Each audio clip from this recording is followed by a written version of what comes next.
নিজেকে ভুলিয়ে সীমানা পেরিয়ে তোমাকে চেয়েছি যে আজ তোমার হাতেই সাজাবো আমার স্বপ্নের ঘর।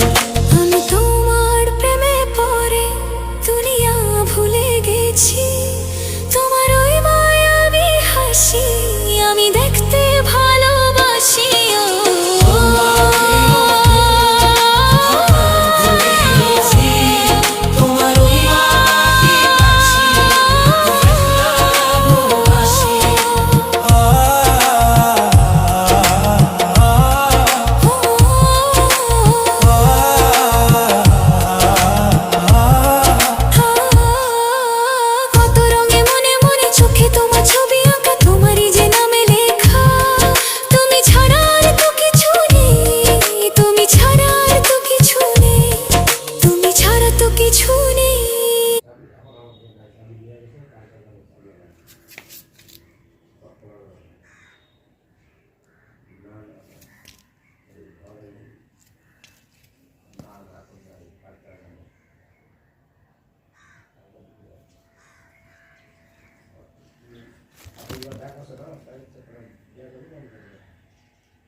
Scusa, Adriano,